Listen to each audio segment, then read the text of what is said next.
بسم اللہ الرحمن الرحیم۔ السلام علیکم ورحمۃ اللہ وبرکاتہ۔ پر اسرار موچی کی کہانی۔ ایک شخص نے بتایا کہ میں اپنے دوست سے ملنے اس کے گاؤں گیا۔ یہ ایک پرسکون جگہ تھی۔ اس گاؤں میں میری حیرت کا مرکز یہاں کا ایک عام سا موچی تھا، لیکن آپ کو سن کر حیرت ہوگی کہ اس کی شہرت کی وجہ اس موچی کے ہاتھ کا ہنر نہیں تھا، بلکہ کچھ اور ہی تھا، اور اس پر اسرار عادت کی وجہ سے لوگ اس موچی سے اپنے جوتے مرمت کروانے آتے تھے۔ میرے دوست نے مزید بتایا کہ اس موچی کی شہرت کی ایک اور بڑی وجہ ہے، اور وہ یہ ہے کہ یہ موچی کسی کا جوتا اپنے ہاتھ میں لے کر اس کے آنے والے کل کا حال بتا سکتا ہے، اور اسے آنے والی کسی بڑی مصیبت سے آگاہ کر دیتا ہے، تاکہ وہ اس مصیبت سے کچھ حد تک بچ سکے۔ اب میرا تجسس اور بڑھ رہا تھا، اور میرا دل چاہ رہا تھا کہ کسی بھی طرح اس موچی سے ملا جائے۔ مجھے اس سے ملنے کا بے حد شوق ہو گیا، اور میں اپنے دوست سے اصرار کرنے لگا کہ مجھے بھی اس موچی سے ملنا ہے۔ آخر کون سا ایسا علم ہے اس کے ہاتھ میں جو سب اس کے نہ صرف دیوانے ہیں بلکہ اس کی بے حد قدر کرتے ہیں۔ ہم دونوں اس موچی کی دکان کی جانب چل دیے، لیکن میں تو حیران رہ گیا کہ اس موچی کی نہ تو کوئی دکان تھی نہ کوئی کارخانہ۔ محض ایک درخت کے نیچے اس نے اپنا اڈا جما رکھا تھا، مختصر سے اوزاروں پر مبنی ایک چھوٹا سا صندوق، اس کے خود کے بیٹھنے کے لیے ایک چھوٹا ساختہ ہال کشن، اور پیروں میں نہایت سادہ جوتوں کی جوڑی جو اس کی ملکیت ہے۔ درخت کی جڑ سے بنے سیمنٹ کے پکے تھڑے پر اس کی چھوٹی سی دکان قائم تھی۔ میرے دوست نے مجھے بتایا کہ اس درخت کی جڑ کو اس موچی کی ملکیت سمجھو۔ گاؤں والوں نے لاکھ کوشش کی، لیکن اس موچی نے اس جگہ کو کسی قیمت پر نہ چھوڑا۔ اب سب کے سب تھک ہار کر باز آ گئے۔ یہ موچی پچھلے کچھ سالوں سے یہیں پر اڈا جمائے ہوئے ہے۔ اس دوران میں نے اپنے دوست سے پوچھا کہ یہ کیسا علم ہے اس کے پاس، اور اگر وہ موچی ہے تو وہ اس قدر گہرے علم کا مالک کیسے بنا۔ مجھے بتایا گیا کہ آج سے کچھ سال پہلے اس موچی نے جہاں درخت کی جڑ کے قریب درخت کی چھاؤں سے فائدہ اٹھانے کے لیے یہاں پر بیٹھنا شروع کر دیا۔ وہ یہاں پر لوگوں کے جوتے مرمت کرتا تھا، لیکن لوگوں میں اور بھی موچی تھے، اس لیے اس کے پاس کام بہت کم آتا۔ کبھی کبھی تو سارا دن خالی گزر جاتا۔ ایک دن شام ہونے کو آ گئی، لیکن اس کے پاس سارے دن میں ایک بھی جوتا مرمت کو نہیں آیا۔ قریب ہی تھا کہ وہ اپنے گھر خالی ہاتھ لوٹ جاتا۔ اسی اثنا میں اس کے پاس ایک نہایت بوڑھی عورت اپنا جوتا مرمت کروانے کے لیے آئی۔ وہ بہت غریب تھی، کپڑوں پر جگہ جگہ پیوند لگے ہوئے تھے، ننگے پاؤں کھڑی تھی اور اپنے جوتے ہاتھ میں تھام رکھے تھے۔ موچی کے قریب آ کر کہنے لگی، بیٹا کیا تم میرا جوتا سلائی کر دو گے؟ موچی نے نہایت احترام کے ساتھ کہا، کیوں نہیں ماں جی۔ لیکن وہ بڑھیا ایک دم بولی، مگر میرے پاس تم کو دینے کے لیے پیسے نہیں۔ گاؤں کے سب ہی موچیوں نے مفت میں میرے جوتے مرمت کرنے سے انکار کر دیا ہے۔ موچی نے اپنا سامان زمین پر بچھاتے ہوئے اس بوڑھی کو احترام سے وہاں بٹھایا اور کہا، ماں جی بیٹے کبھی اپنی ماں سے پیسے لیتے ہیں کیا؟ لاؤ میں تمہارے جوتے مرمت کر دوں۔ یہ کہہ کر موچی نے جوتے جو کہ بے حد کیچڑ زدہ تھے اپنے ہاتھ میں لے لیے۔ وہ بوڑھی کچھ لمحے خاموش رہنے کے بعد بولی، مجھے لگتا ہے ان جوتوں کا صحیح حقدار مجھے آج مل گیا ہے۔ بڑھیا کے الفاظ سن کر موچی چونک پڑا۔ اس نے دل میں سوچا، اتنے بوسیدہ جوتوں کو اب بھی کسی کی ملکیت ہونا چاہیے، لیکن خیر وہ اماں کے احترام میں خاموش سے اس کی باتیں سننے لگا۔ بڑھیا نے اپنے بوسیدہ قمیض کی جیب میں سے ایک حقیقی انگوٹھی نکالی اور اسے موچی کو دے دیا۔ ساتھ ہی ساتھ اس نے آہستہ آہستہ کچھ بڑبڑانا شروع کر دیا، جیسے کچھ پڑھ رہی ہو۔ پھر اٹھی اور اس درخت کے گرد ایک دائرہ کھینچ کر کہنے لگی، یہ لو بیٹا، آج سے میرا سارا علم تمہارا ہوا۔ تم جب یہاں بیٹھ کر کام کرو گے ان جوتوں کو پہنے رکھنا، اور اس انگوٹھی کو بھی۔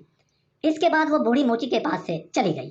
موچی کو کچھ سمجھ نہ آیا، لیکن اس نے بوڑھی کی سب ہی باتوں کو پر عمل کیا، اور جب بھی اپنے اڈے پر کام کرتا ان جوتوں کو پہنے رکھتا۔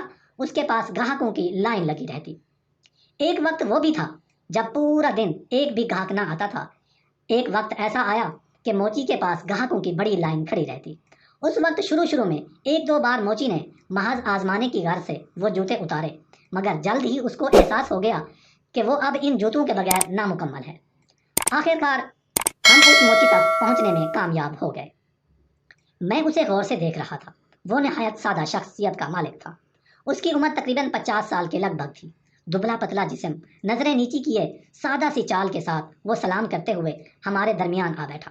اس کی آنکھیں گہری زرد رنگ کی تھیں، ان میں کوئی خاص کشش نہیں تھی، لیکن ایک عجیب سا تاثر لیے اس کی آنکھوں میں گہرائی سی موجود تھی، جس پر مجھ پر ایک عجیب سی کیفیت طاری ہو گئی۔ میرے دوست نے جوتے اس موچی کو تھما دیے، وہ خوش اسلوبی سے انہیں سلائی کرنے لگا۔ اپنے کام میں مگن اچانک رک گیا اور کہنے لگا، بیٹا، اگر تمہاری والدہ کو کوئی بہت ضروری کام درپیش نہ ہو تو انہیں کسی طویل سفر پر جانے مت دینا۔ میرے دوست نے حیرت سے پوچھا، ایسا کیا معلوم ہوا آپ کو؟ موچی نے جواب دیا، خطرہ ہے، وہ بھی موت کا خطرہ، لیکن اگر تم احتیاط کرو تو مصیبت سے بچا جا سکتا ہے۔ دراصل یہ موچی کسی کے بھی جوتوں کو ہاتھ لگاتا تو اس کے ماضی اور مستقبل کو بھانپ سکتا تھا، اور یہی وہ پر اسرار علم تھا جو بڑھیا اسے دے کر گئی تھی۔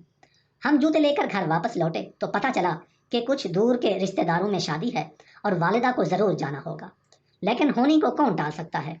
لاکھوں کوششوں کے باوجود بھی میرے دوست کی والدہ کو دوسرے شہر جانا پڑا، اور راستے میں بس کو ایک ایسا حادثہ پیش آ گیا اور بس ایک کھائی میں جا کر گر گئی اور ان کا انتقال ہو گیا، اور ان کا ہنستا بستا گھر موت کے ماتم میں تبدیل ہو گیا۔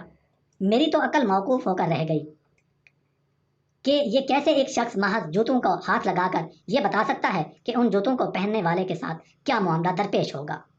کچھ دنوں کے بعد میں نے واپس اپنے گھر جانے کا ارادہ کیا تو اچانک میرا جوتا ٹوٹ گیا اور ہم اسے سلائی کروانے کے لیے اسی موچی کے پاس لے گئے۔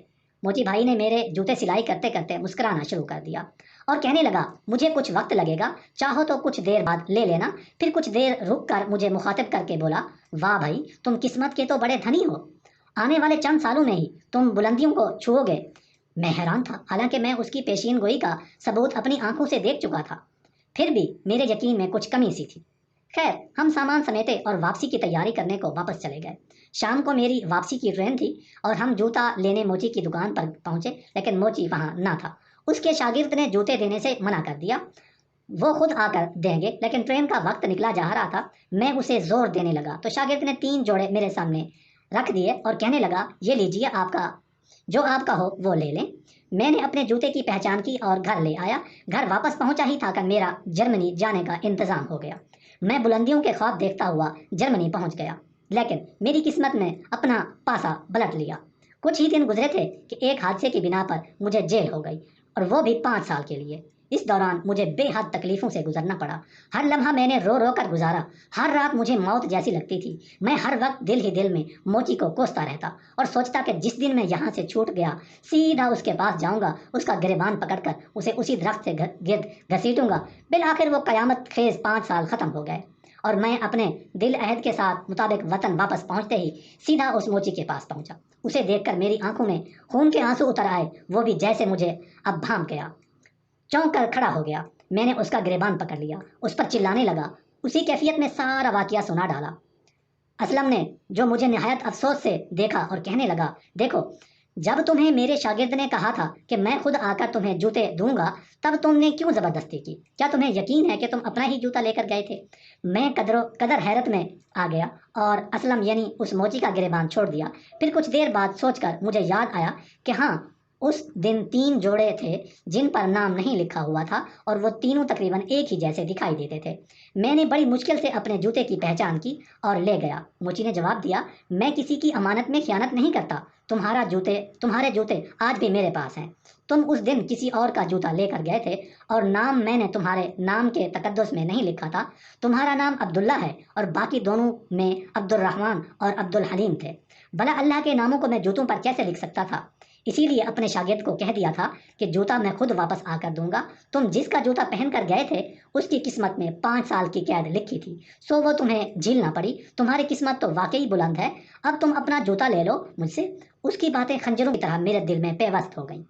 مارے دکھ کے میرا دل پھٹا جا رہا تھا، لیکن میں کیا کر سکتا تھا؟ اس نے مجھے میرے جوتے واپس دیے، اور میرے پاس الفاظ نہیں ہیں کہ چند ہی ماہ میں مجھے میری نوکری میں اس قدر ترقی ملی کہ میں بیان نہیں کر سکتا۔ لیکن میری عقل آج تک موچی کی تقدیر پر اسرار شخصیت کو سمجھنے سے قاصر ہے۔ لیکن ایک بات جو سمجھ میں آئی وہ یہ ضرور ہے کہ اپنی چیزوں کا بھرپور انداز میں خیال رکھنا کتنا اہم ہوتا ہے۔